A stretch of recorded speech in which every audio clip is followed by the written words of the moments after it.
Nós hoje vamos começar com a nossa roda de conversa.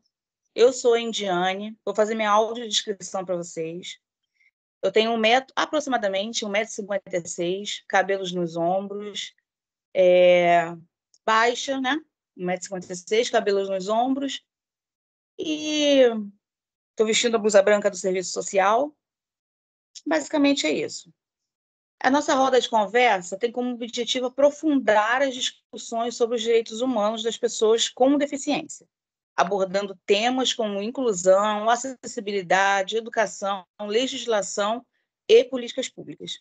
A dinâmica será conduzida por nós 6, acadêmicos do curso de graduação em Serviço Social, em Assistência Social, da Universidade de Vassouras. Cada um responsável por um tema específico, com perguntas e comentários direcionados ao entrevistado, o Dr. Kemel, advogado com vasta experiência na área dos direitos humanos e da pessoa com deficiência. O Dr. Kemel é uma pessoa com deficiência visual, advogado, mestre e bacharel em Direito, especialista em Advocacia Civil, pós-graduando em Ciências Penais e Segurança Pública, graduando em Engenharia de Software e participante do Programa de Residência Jurídica do Ministério Público do Rio de Janeiro. Ufa, até cansei. Primeira rodada, eu começo. Doutor Kemel, bom dia. Quais são as principais leis que protegem os direitos das pessoas com deficiência no Brasil hoje? Bom dia, pessoal. Bom dia, Indiane. Bom dia a todos. Primeiro, eu queria agradecer aqui o convite e fazer uma audiodescrição. Eu sou um homem branco, já de idade média, tenho cabelo castanho, já com alguns fios brancos, uma barba ralinha branca. Estou usando óculos escuro, um paletó cinza, uma camisa preta e uma gravata cinza. Então, queria agradecer também o convite da turma, da universidade, do professor Robson. Mandar um abraço para todos. Bom, pessoal, com relação à legislação sobre as mais importantes, né, porque existem muitas leis a respeito das pessoas com deficiência, né, que trazem direitos e garantias. Mas eu posso dizer que uma das mais importantes, eu trouxe 4 leis aqui, por exemplo. Primeiro, o ECA, por exemplo, que é o Estatuto da Criança e do Adolescente, que é a Lei 8.069, de 1990.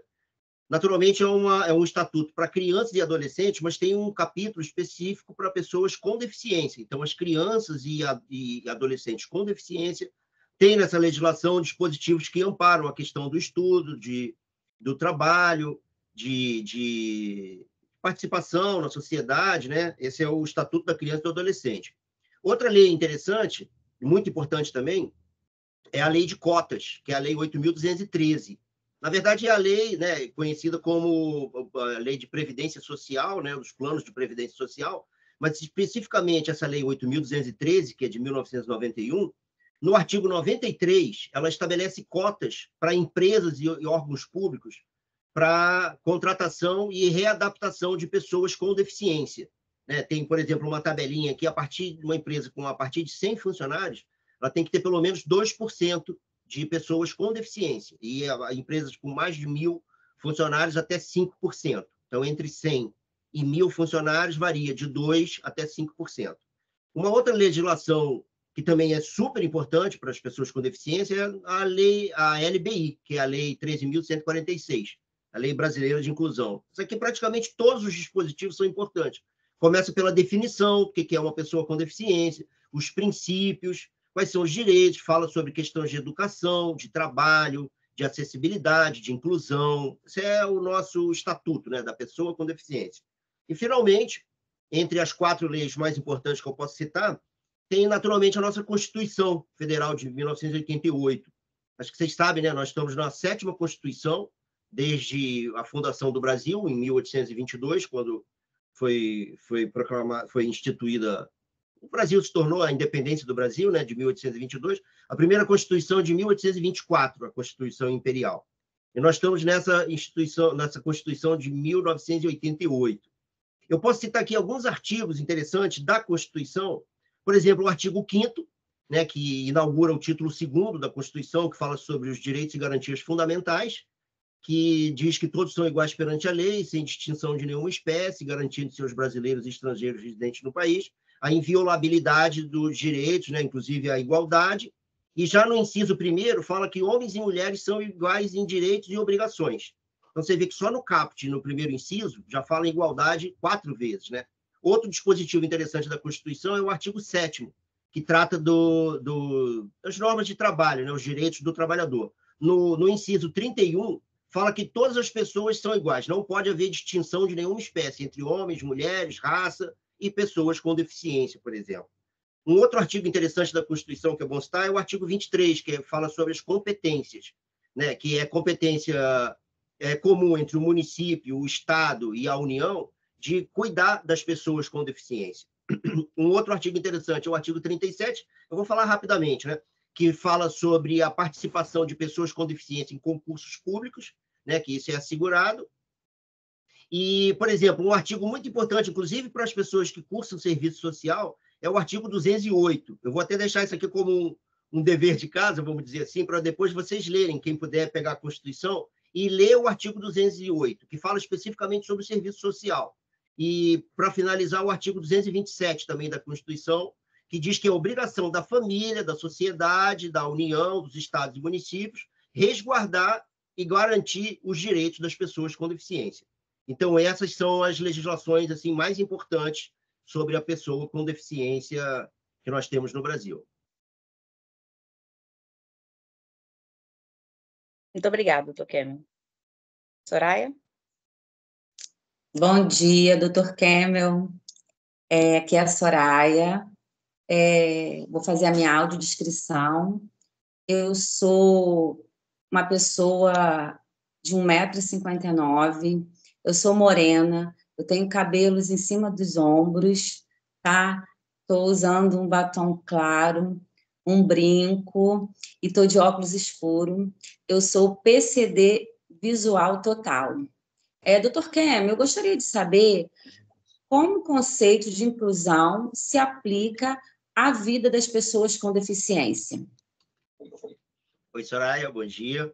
Olha, uma pergunta muito interessante. Por exemplo, o conceito de inclusão, em certa medida, ele se confunde, para algumas pessoas, se confunde um pouco com as questões de acessibilidade, né?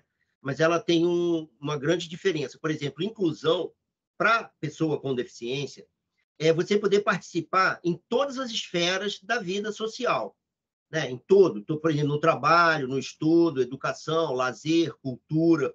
Isso aí transcende as questões de acessibilidade, né? Inclusão é você participar efetivamente da vida social, né? Da vida política, você está incluído, né? Como o próprio nome diz. Então, por exemplo, está muito além de uma questão de barreira, de uma questão de que não somente, né? Que inclui também, mas está, por exemplo, uma escada, não tem rampa para um cadeirante, não tem um piso tátil, não tem uma informação em braille, um corrimão, por exemplo, numa escada. Então, a questão da inclusão para a pessoa com deficiência tem mais essa conotação assim, de você poder participar com efetividade, com segurança, com autonomia, em todas as esferas, né? Todos os níveis, todas as dimensões da sociedade. Esse é o conceito assim, mais explícito da inclusão. Sim, obrigada. Lu? Bom dia, doutor Kemmel, bom dia aos colegas. Vou fazer a minha audiodescrição. Meu nome é Luciana Serpa, eu tenho a pele clara, cabelo cacheado na altura dos ombros, estou usando um brinquinho de argola, uso óculos, uma camisa do Serviço Social na cor vinho. Primeiramente, eu gostaria de agradecer a participação do senhor, dizer que estamos muito honrados em tê-lo aqui com a gente nessa manhã. E eu queria saber sobre acessibilidade. Doutor Kemmel, como garantir acessibilidade nos serviços públicos e privados, incluindo os espaços de assistência social? Oi, Luciana, bom dia, muito obrigado.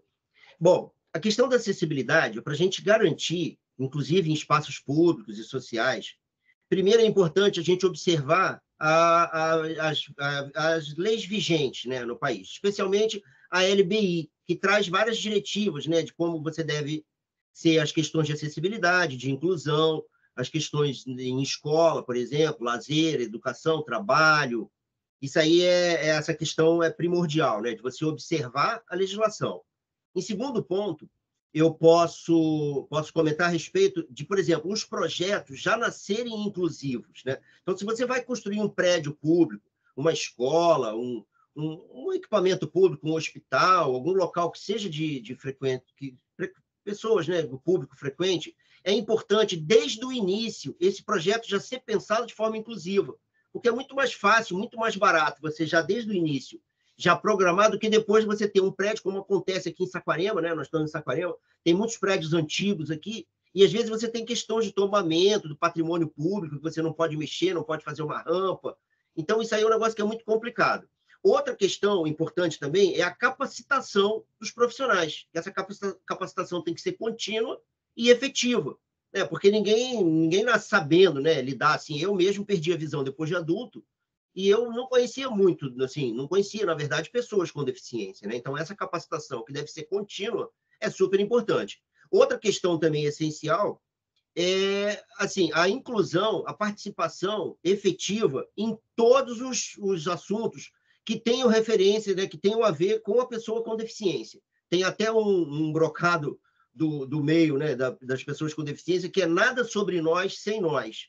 Então, é muito mais fácil para uma pessoa que tem deficiência dizer o que é melhor para ela, o que você precisa, como é que precisa ser uma escada, um corrimão, um piso tátil, uma rampa, alguma coisa assim, do que uma pessoa que não tem deficiência, né? Não que ela não tenha um lugar de fala, por exemplo, mas, naturalmente, quem tem a deficiência, ela sabe melhor das suas necessidades. E, por último, é importante também a fiscalização do cumprimento da lei e desses princípios, né? Então, porque não adianta a gente ter uma lei e as pessoas estarem capacitadas e não haver fiscalização para o cumprimento dessas normas. Muito obrigada, doutor Kêmio. Bom dia, doutor Kêmio. Eu sou a Maria, sou uma mulher de estatura alta, tenho 48 anos, cabelos e olhos pretos, tá? Estou usando uma camisa branca do serviço social.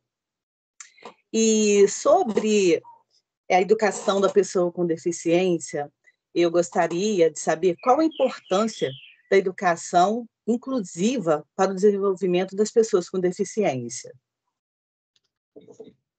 Então, Maria, poxa, bom dia, muito obrigado. Assim, é essencial essa questão da educação inclusiva, né? Porque, assim, primeiro que a gente tem que promover a inclusão, como a gente já falou, né? Então, muitas vezes a pessoa, por exemplo, tem um transtorno do espectro autista, ou é pessoa com deficiência visual, ou pode ser um cadeirante, um surdo. Então, se você não tiver incluído junto com todas as pessoas, porque nós vivemos numa sociedade, né? Não existe um mundo, o mundo da pessoa com deficiência, o mundo da pessoa obesa, o mundo da pessoa idosa. Na verdade, o mundo é um só, estamos todos juntos. E isso aí que é interessante, né? Essa diversidade, essa pluralidade, né, de pessoas e de situações. Porque nada mais é, por exemplo, uma deficiência do que uma diversidade funcional, né? É bom a gente ressaltar também que a deficiência não é uma doença, né? É uma diversidade funcional. Eu não sou doente, eu sou cego, é diferente. Então, por exemplo, essa participação, essa inclusão escolar é importante, porque, afinal, é por meio da educação que as pessoas se formam, né? Você prepara uma pessoa para o trabalho, para interagir com a sociedade, né? E através do trabalho que você traz dignidade para a pessoa ter o seu próprio sustento. Então, essa questão da educação inclusiva é essencial, né? De estar todo mundo na mesma sala, existem algumas controvérsias, né? Algumas pessoas que talvez não concordem muito bem com essa questão, mas isso é essencial, essa inclusão, né? Estarem todos presentes. Eu lembro, eu fiz um curso, né? Quando eu perdi a visão, que eu fui me readaptar, eu fiz um curso no Senai para aprender a usar o computador. E eles têm uma metodologia excepcional, que é justamente todo mundo junto. O material é adaptado para você. Se você é cadeirante, você vai ter uma condição ali que facilitar o teu acesso. No meu caso, pessoa com deficiência visual, todo o material era preparado para uma pessoa cega. Então, se tinha imagem, tinha descrição da imagem. Se tinha uma fórmula matemática, alguma coisa, era aquilo explicado de uma forma que você pudesse entender sem depender da visão. Então, essa questão da inclusão escolar, eu acho que é essencial, né? Porque, afinal de contas, é por meio da educação que a gente transforma as pessoas.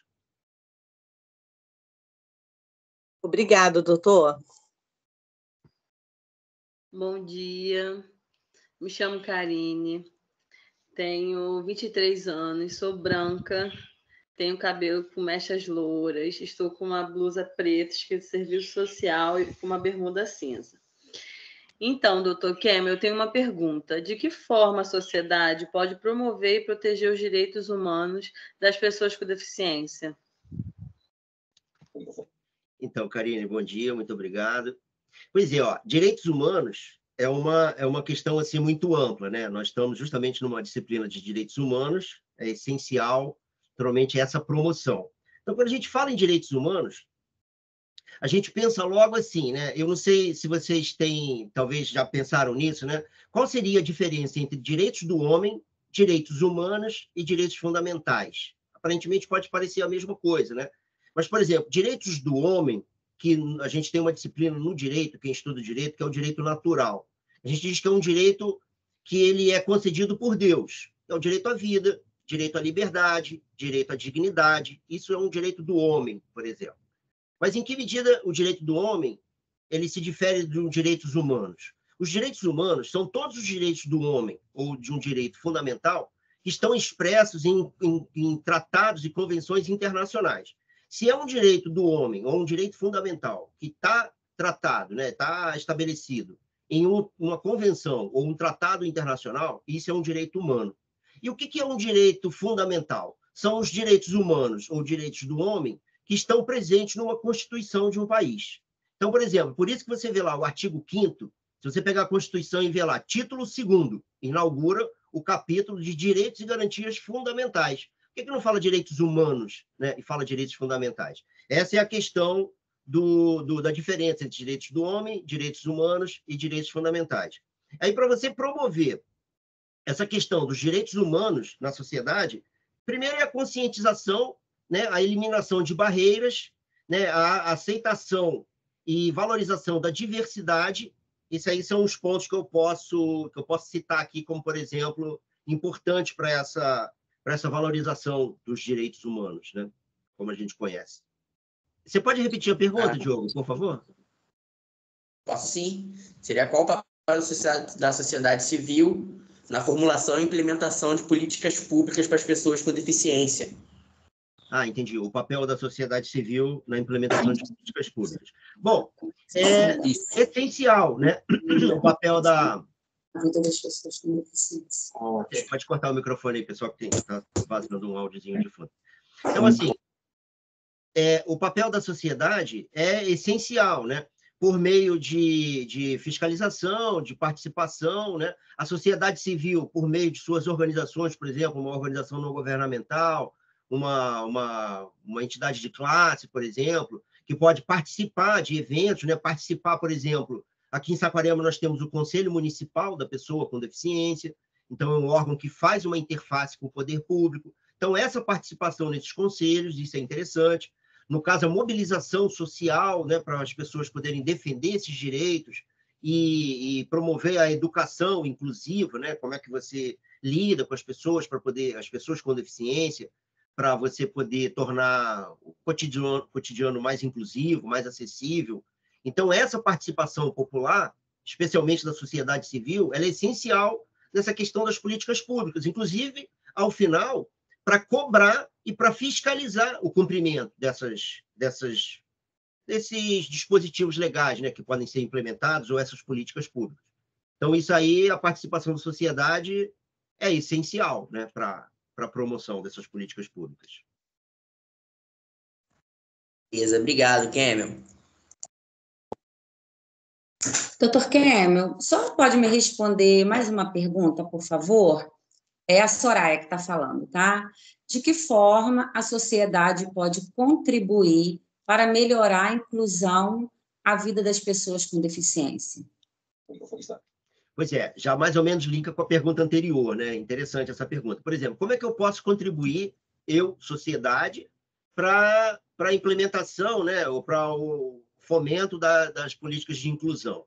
Primeiro é o seguinte, é combater a discriminação, combater o preconceito, né? A superproteção, como eu diria, a infantilização, né? Às vezes tem gente que chega para uma pessoa com deficiência e fala como se ela fosse uma criança, né? Isso acontece comigo às vezes.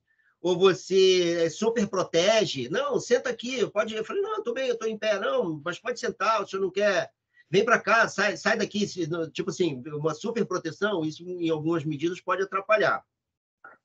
É a questão também da valorização da diferença, né? E do reconhecimento da diversidade. As pessoas não são iguais. E isso é legal, essa diversidade, né? A sociedade é plural, as pessoas não são iguais. E isso não tem problema nenhum. Né? Como eu falei, a deficiência não é uma doença. Né? A gente, também se fosse, também não seria problema. O fato que não é. Você vê, por exemplo, o CID, né, que é a classificação internacional de doença, quem é pessoa com deficiência sabe, né? Ou tem outras deficiências, outras doenças. Existe um código CID. E se você perceber, hoje tem o código CIF, que é a classificação internacional de funcionalidade. Por isso que eu falei que a deficiência ela não é uma doença, ela é uma diversidade funcional. Você tem uma diversidade funcional, mas não é, por exemplo, que porque eu perdi a visão, que eu vou viver nas trevas. Né? Não é porque a pessoa, de repente, perdeu a capacidade de se movimentar, que ela vai se tornar uma pessoa incapaz. Ou, pelo menos, se você perdeu um dos sentidos, você não vai precisar viver uma vida sem sentido. Né? Sem querer ficar fazendo trocadilho aqui, mas é mais ou menos por aí. Então, a sociedade pode promover a inclusão por meio da valorização da diferença, o reconhecimento da diversidade, né, o combate a essa questão do preconceito, do capacitismo. Como a gente fala, não basta você não ser capacitista, você tem que ser anticapacitista. Tipo a questão do racismo, por exemplo. Né? Não basta você não ser racista, você tem que ser antirracista, combater o racismo. Essa aí é uma boa maneira de você fomentar, né, e aumentar o grau de inclusão das pessoas com deficiência. Obrigada, doutor Kemmel, muito obrigada. Doutor Kemmel, aqui é a Luciana. Eu queria que o senhor falasse para a gente quais são as principais barreiras arquitetônicas, atitudinais e de comunicação que as pessoas com deficiências enfrentam no dia a dia. O senhor pode falar um pouquinho para a gente? Sim, pois é. Quando a gente fala em barreiras, né, tem até um conceito interessante do filósofo, um filósofo inglês, que é John Stuart Mill, ele escreveu um livro muito bacana, que é sobre a liberdade. Essa questão, ele fala sobre liberdades positivas e liberdades negativas. Né? Positivo e negativo no sentido de que, por exemplo, liberdade positiva é quando você tem como é que eu diria, elementos que facilitam, né, que favorecem a sua participação. Ou negativo no sentido de que há barreiras, né? Por exemplo, no caso de liberdade. Mas a gente trazendo esse conceito aqui para a questão de acessibilidade, por exemplo, o que seria uma acessibilidade arquitetônica, né? Seria, por exemplo, a falta ou a presença, no caso, dependendo do contexto, de uma rampa.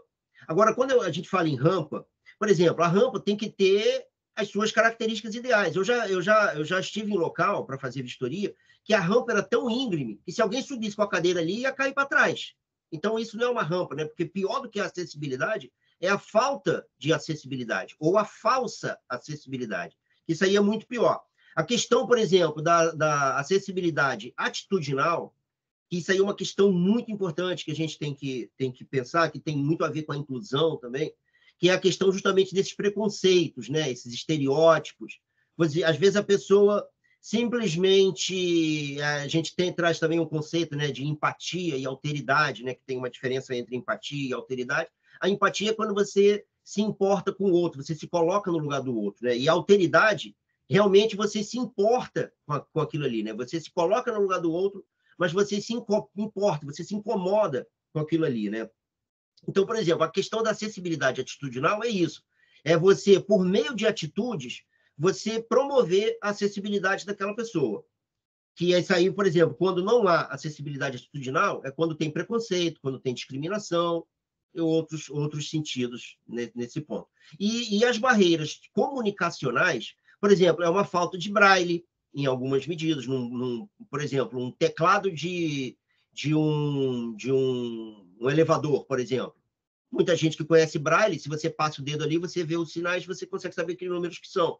A questão também sonora, né, visual, a questão de libras, isso tudo é uma barreira comunicacional que uma pessoa com deficiência pode passar. Então, são essas 3 barreiras que tem, né? As barreiras arquitetônicas, as barreiras atitudinais e as barreiras comunicacionais, que são as questões de acessibilidade ou falta de, né, para uma pessoa com deficiência. Obrigada, doutor Kêmio. Sou eu, Maria, novamente, doutor. E eu gostaria também de perguntar novamente sobre a educação da pessoa com deficiência. Eu gostaria de saber quais são os desafios para a implementação da educação inclusiva e como superar esses desafios. Pois é, ótima pergunta, né? A gente está falando em educação, a educação é o princípio de tudo, né? Então, por exemplo, quais seriam os principais problemas? Primeiro, uma falta de investimento, isso é um problema muito grande, né? Falta de recursos para as questões de acessibilidade e as questões educacionais. A questão, por exemplo, da não aceitação, algumas famílias, que eu estava falando de superproteção, né? Algumas famílias não querem que seus filhos que têm deficiência vão para a escola. Às vezes eles acham que a criança vai ser, e às vezes acontece, tá? Eu tenho visto bastante casos desses que a criança é discriminada, ou às vezes ela tem necessidade, principalmente de crianças com transtorno do espectro autista, que também aquilo ali é o normal dela ali, né? O que é normal, né, a gente falar? Então, a vida dela é daquela maneira, não é que ela é diferente, tal. Para ela, é aquela situação, às vezes a pessoa não consegue ficar numa sala, então tem que ter um profissional de apoio especializado. Então, a capacitação dos profissionais é um dos desafios, por exemplo. Essa aceitação, como eu sempre friso, né, que isso aí é importante, a questão da aceitação das diferenças, da valorização da diversidade, isso aí é uma questão importante também. Como eu disse, a capacitação, que deve ser contínua dos profissionais, né? E, assim, a questão dos projetos arquitetônicos, né? A escola, por exemplo, tem que ter acessibilidade, rampa, por exemplo, um piso tátil, um corrimão numa escada, isso aí tudo, às vezes, é despercebido para quem não tem essa necessidade, mas é uma questão muito importante. Outra questão que eu queria aproveitar e comentar aqui é o seguinte, parece um pouco forte, né? Mas, por exemplo, quem não for precocemente atropelado pela morte, eu espero que todos aqui vivam muito, vai se tornar uma pessoa idosa, né? E, via de regra, as pessoas idosas têm algumas dificuldades, né? De visão, de audição, cognição, motora. Então, por exemplo, a questão de acessibilidade, de educação, isso não é só uma questão para pessoas com deficiência. Porque eu mesmo, até os 38 anos de idade, eu não tinha deficiência. Eu sofri um acidente de carro, perdi a visão depois de adulto, então eu me tornei uma pessoa com deficiência. Então, essas diversidades que a vida nos proporciona, né? Isso, você pode se tornar uma pessoa com deficiência, ou você pode se tornar um idoso, que eu espero que todos virem idosos, né? Que não vão antes, antecipadamente. E vocês podem acabar, todos vão acabar precisando de acessibilidade, inclusive na educação. Eu já vou fazer 60 anos, né? Eu estou estudando ainda, estou cursando atualmente engenharia de software, pretendo ir até os meus últimos dias estudar.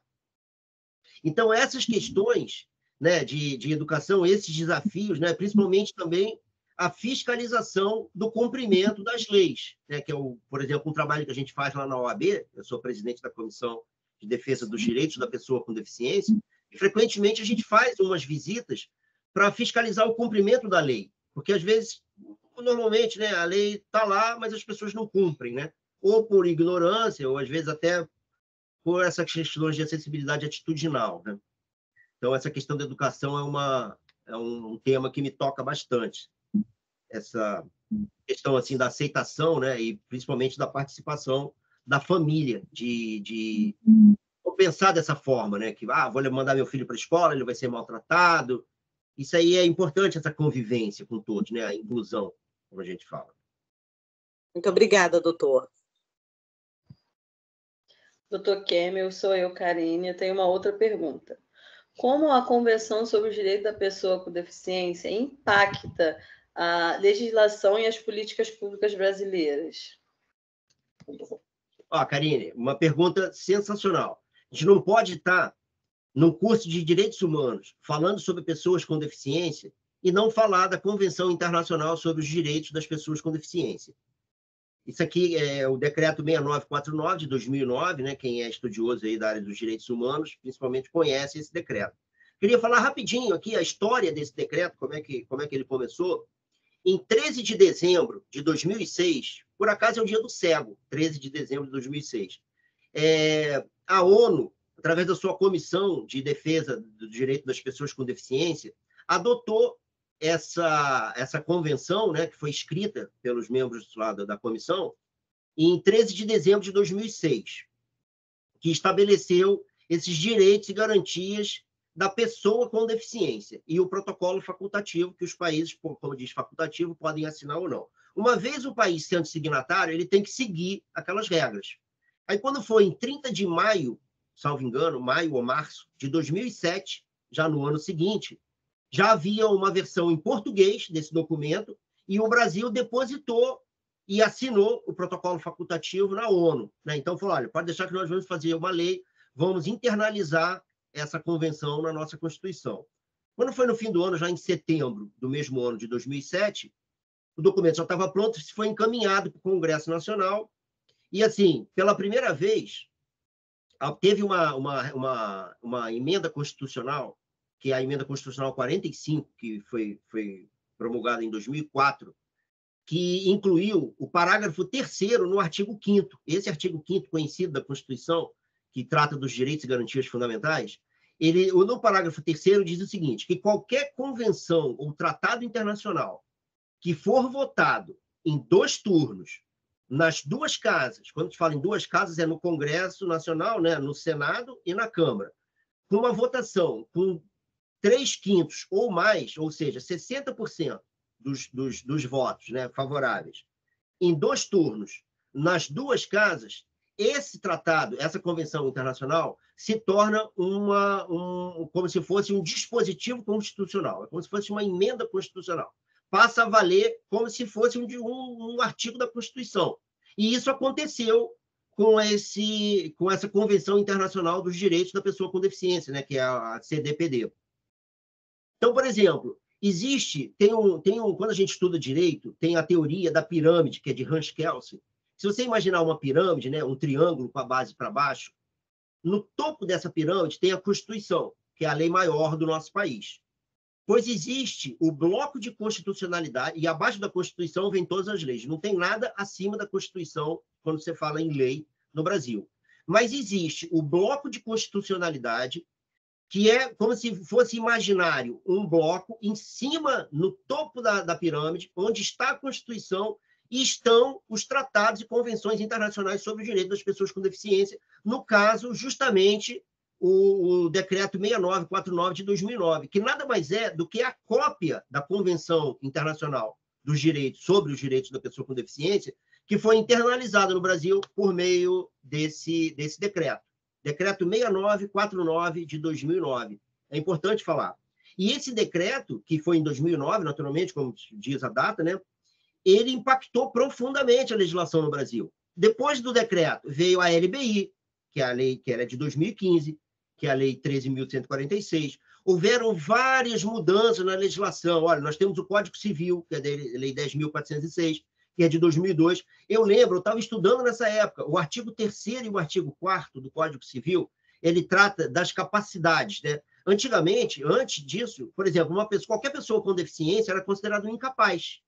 E, por exemplo, é o que eu falei, né? Não é porque você perdeu a capacidade de se movimentar que você se torna uma pessoa incapaz. No direito, você ser incapaz, por exemplo, você não pode assinar um documento, você não pode ter uma conta em banco, você tem que ter um representante, como se fosse uma pessoa menor de idade. E depois desse decreto, por exemplo, isso foi alterado, a questão, por exemplo, o ECA, que recebeu, né, o Estatuto da Criança e do Adolescente, recebeu dispositivos, assim, tratando especificamente das pessoas com deficiência, a própria Constituição, houveram alterações, a LBI, a lei de cotas, por exemplo, né, que é essa lei 8.213. Então, assim, a Convenção Internacional sobre o Direito das Pessoas com Deficiência, que foi internalizada no Brasil por meio desse decreto 6949 de 2009, que faz parte do bloco de constitucionalidade, que vocês veem o status, né? Ele está no topo da pirâmide, junto da Constituição, não está nem acima nem abaixo, está ao lado. Vocês veem a importância, né, do que é uma convenção internacional internalizada por meio desse parágrafo 3º do artigo 5º, que foi instituído através dessa proposta de emenda constitucional 45 de 2004, que promoveu uma reforma no judiciário. Então, você vê, né, o que um tratado internacional pode fazer com um tema, no caso da pessoa com deficiência, na legislação de um país, né? Muito importante. Adorei essa pergunta, porque dá a oportunidade de a gente falar sobre esse decreto, que é assim, é um emblema, né? Como é que eu diria? Um marco, né, da pessoa com deficiência, dos direitos da pessoa com deficiência no Brasil, né? Muito importante essa pergunta. Muito obrigado. Obrigada, doutor Cameron.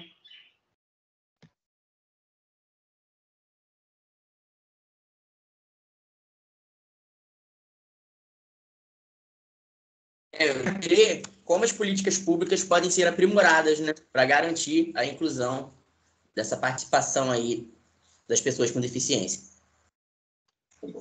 Ô, Diogo, muito boa pergunta também. Por exemplo, como é que as pessoas podem contribuir, né? O que você pode fazer para contribuir para o fomento das políticas públicas destinadas às pessoas com deficiência? Bom, primeiro, como eu já mencionei anteriormente, é a observância da lei, né? Quais são as leis vigentes? Esse decreto 6949/2009, por exemplo, que é importante, todos pudessem ler. A questão da Constituição, a LBI, a lei de cotas, o ECA. Então, é você tomar ciência da legislação para você saber quais são os seus direitos, né? É importante eu mencionar aqui, por exemplo, o direito, ele não é um bem material que você possa pegar, botar no bolso, levar para casa. Olha, eu tenho esse bem aqui. Como você compra, né? Você vai numa loja, você compra alguma coisa, e você leva para sua casa, aquilo ali é seu, é um bem que você tem. O direito é uma coisa que você tem, que todos têm, mas ele não é um bem material. Você não pode pegar, levar para casa, olha, eu vou guardar aqui numa gavetinha com chave, está bem guardado aqui, eu tenho o meu direito. Para você possuir um direito, você precisa exercer esse direito. E para você exercer um direito, você tem que conhecer quais são os seus direitos e quais os direitos estão previstos em legislações. Então, a primeira coisa é você conhecer a legislação, né? A participação, por exemplo, do público, como a gente já mencionou anteriormente, né? A sociedade civil em instituições não governamentais, instituições de classe, que fomentam o debate, que trazem, né, essa questão para a seara pública, para comentar em tipo, eventos como esse, por exemplo, né, que eu estou assim, super honrado de estar participando, de estar trazendo essa informação, né, que é a questão da informação, a divulgação da informação correta, isso é muito importante. Outra questão é a questão da capacitação, como eu já mencionei também anteriormente, capacitação dos profissionais. Porque, assim, não tem como você cobrar de uma pessoa algo que você não ensinou para ela, né? Afinal, por exemplo, vocês estão estudando, nós, né? Eu também sou acadêmico. Primeiro você faz a prova e depois você estuda a disciplina, ou primeiro você estuda a disciplina, depois você faz a prova, né? Naturalmente, o professor vai cobrar algo que ele te ensinou. Então, assim, eu não posso cobrar da sociedade algo que eu não ensinei, que eu não disponibilizei essa informação. Então, essa questão da capacitação contínua é algo muito importante, né? A questão, por exemplo, da participação integral e incondicional de pessoas com deficiência em todas as áreas da sociedade, desde a área política, área cultural, área de lazer. Vocês querem ver uma coisa interessante? Por exemplo, eu já visitei vários museus, né? Que eu adoro museu, assim, de vários tipos de história natural, antropologia. E, assim, eu nunca vi representado ali uma pessoa com deficiência. Eu já vi várias histórias. A gente tem aí livros de histórias, conta várias histórias, tem o Museu Imperial, né? As roupas, tem carruagem, tem tudo. Você não vê nada ali falando sobre uma pessoa com deficiência. Então, às vezes, a pessoa chega ali, uma pessoa com deficiência chega ali, ela não se vê representada. Ela fala, pô, cadê eu aqui, né? Onde é que eu estou aqui? E eu digo isso também, por exemplo, pessoas obesas. Você não vê, parece que existe algum preconceito velado, né? Ah, não vamos esconder aqui as pessoas com deficiência, vamos esconder aqui as pessoas obesas, os idosos, né? Então, essa questão da participação integral, como a gente fala, né? Nada sobre nós sem nós, isso aí é uma forma de você fomentar a questão das políticas públicas, né? E, principalmente, por último, cobrar, né? Cobrar e fiscalizar a aplicação das leis, né? Ou até o processo legislativo, como a gente tem aqui em 3 instâncias, né? No município, nos estados e na União, cada uma com as suas competências, da gente ter um processo legislativo que seja voltado, né? Que seja coerente com os interesses das pessoas com deficiência e principalmente que essas pessoas participem desses processos, né? Para você poder assim, dizer exatamente o que você precisa, né? Tem uma coisa que acontece muito, às vezes a pessoa com deficiência, as pessoas escolhem as coisas para ela. Ah, você usa isso daqui, você come isso daqui, você veste isso daqui, olha, esse equipamento aqui é bom para você. Na verdade, as pessoas são indivíduos, né? Cada um tem suas necessidades e gostos. Às vezes você pode não gostar, mas está todo mundo usando, não importa, mas eu não me adaptei com isso. Então, me deixe à vontade, né? A pessoa tem que ser livre para fazer o que ela quiser, estar onde ela quiser, trabalhar com o que ela quiser, estudar com o que ela quiser, e assim a gente consegue promover, fomentar essas políticas públicas que tanto nos beneficiam, né? Não só pessoas com deficiência, mas todo o povo, né?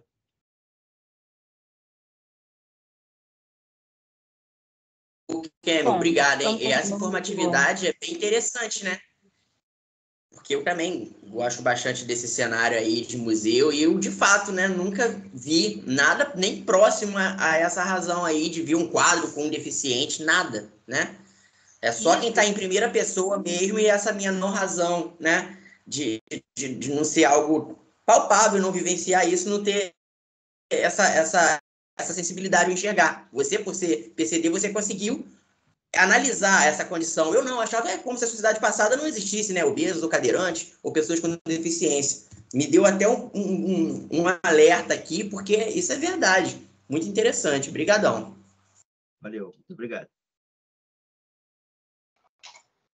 Um bate-papo super esclarecedor, né?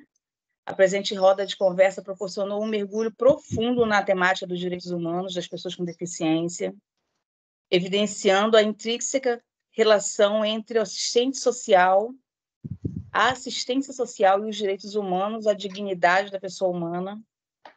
A partir das perguntas e respostas, ficou claro a importância da inclusão como um processo multifacetado, que exige uma superação de barreiras atitudinais, arquitetônicas, comunicacionais e metodológicas. Estão me ouvindo, né? A acessibilidade, em suas diversas dimensões, emergiu como um pilar fundamental para a garantia dos direitos das pessoas com deficiência, permitindo sua participação plena e efetiva na sociedade. A Lei Brasileira de Inclusão, a LBI, Lei 13.146, como marco legal, reforma a necessidade de ações concretas para a efetivação desses direitos, demandando o engajamento de toda a sociedade. No âmbito da assistência social, a discussão evidenciou a importância de políticas públicas e serviços que considerem as necessidades específicas das pessoas com deficiência, promovendo sua autonomia, inclusão social e o exercício pleno de seus direitos. A participação da sociedade civil na formulação e implementação dessas políticas também se mostrou crucial para a construção de uma sociedade mais justa e inclusiva, em especial a acessibilidade atitudinal, que envolve mudanças de mentalidade e a promoção de relações interpessoais, baseadas no respeito e na valorização da diversidade. Foi destacada como um fator essencial para a construção de uma sociedade verdadeiramente inclusiva. Agradecemos ao nosso entrevistado, o Dr. Kêmio, e em especial ao professor Robson, da disciplina de Direitos Humanos, e à Universidade de Vassouras pela oportunidade de realizarmos esta roda de conversa, que certamente contribuiu para a formação crítica e reflexiva dos futuros profissionais da assistência social. Finalizamos com a frase: inclusão não é chamar para a festa, mas sim tirar para dançar.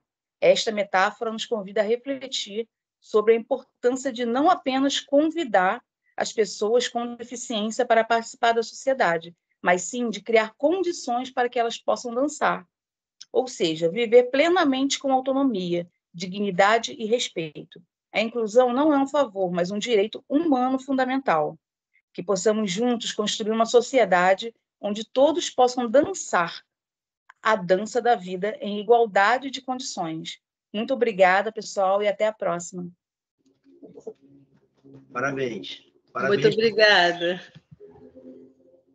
Obrigada, gente. Obrigada pelo prêmio. Foi uma honra.